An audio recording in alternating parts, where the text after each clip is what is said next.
While the listening session was happening in Washington, survivors flooded the Florida state capitol in Tallahassee.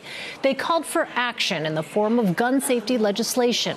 Among their priorities was banning assault-type weapons like the AR-15 rifle used by the alleged shooter. About 100 Stoneman Douglas high school students made the 450-mile journey to the state capitol on Tuesday. During their trip, Florida's House of Representatives rejected a measure to debate an existing bill that would ban assault weapons. But on Wednesday, the students made their message clear. They won't be deterred. Instead of returning to our studies, instead of preparing for exams, and instead of grieving for our dead classmates and teachers, we are out here advocating for change. I sat hiding in a closet, fearing for my life, for my future, when all of us are that future. If we are going to protect our future, why are we not protecting our children? This tragedy has taught me to be stronger because I now know what it feels like to be weak. This tragedy has taught us to be fearless because we now know what it feels like to be afraid. If the government thinks something is not going to change, they're sadly mistaken. Fearing for our lives has become our new culture. But literally, with just pen and paper, that's half of what I have right here, we can change. We are dealing with a national crisis here caused by failure to protect. You failed us. You failed to keep us safe in the one place we spend most of our time. You failed to protect who we are. Please, I beg and I demand that every single person in power who has the ability to change the fear that kids feel going back to school, that they do something. Our message is simple, and it's never again. To Marion Hammer and to everyone at the NRA and everyone affiliated with the NRA, we are not afraid of you. We will not be silenced by anything that you have to say. We are here, our voices are loud, and we're not stopping until change happens. CBS News correspondent Adriana Diaz is in Tallahassee, Florida. Adriana, can you first give us a sense of the mood and the size of that rally at the Capitol Wednesday morning?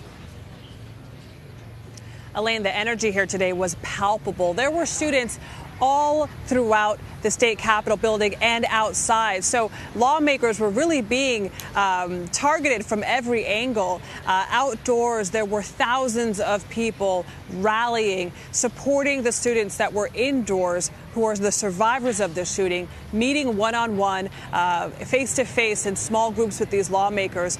About 100 students came and took the long journey from Parkland, Florida to Tallahassee. It was almost 8 hours. We were on the bus the whole time with them.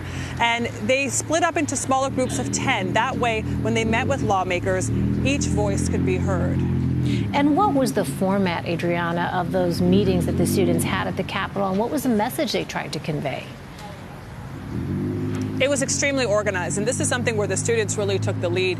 They worked with state lawmakers to create schedules, to divide students into groups, and for the most part, the student groups would go and meet with state legislators in their offices or in conference rooms, at times in a very intimate setting. When we approached one of these meetings, I expected it to be in a conference room type place. The students were just sitting in the legislator's office, on her couch, some on the floor, sitting cross-legged, asking her questions, asking her where she stands on assault weapons, asking her, why she thinks these weapons even exist if they're not even good for hunting, said one of these students. They were asking pointed questions to lawmakers.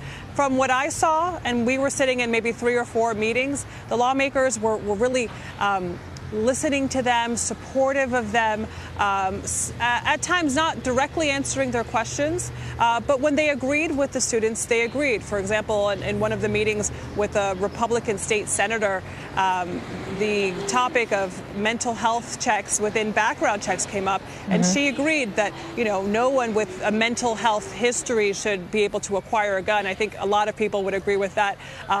So they agreed where they could agree, but it was still vague at times. But they are working together and working with these students, and they said they were energized by these students. Well, Wednesday marked 1 week since the Parkland shooting, and many of these students have been on national TV and in the spotlight since then. How are they coping, and how are they handling this kind of attention? Surprisingly well. I mean, when we were on the bus, I thought maybe, it would be tough to ask for interviews or to film on there.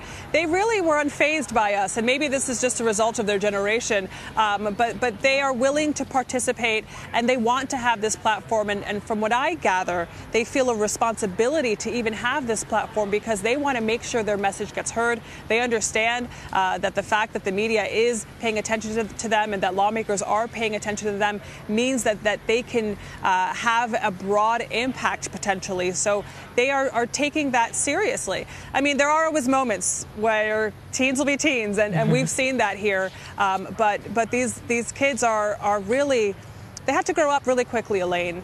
And when we've spoken to them, when we've interviewed them, there is a weight that you can see that they're carrying.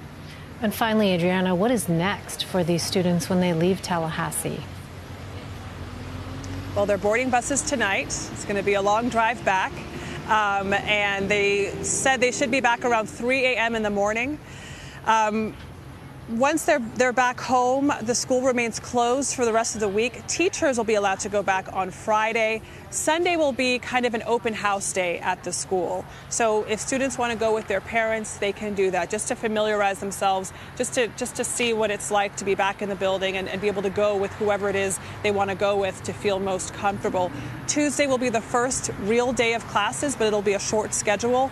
And what the school is doing is they're going to have counselors at the school and extra security at the school, because every single student that I've spoken to and asked if they're afraid to go back to school said yes. They no longer feel safe. These students feel like they are under attack. They feel that they have not been protected, and they feel that it is their right to feel protected and be able to go to school. All right, Adriana Diaz in Tallahassee for us. Adriana, thank you.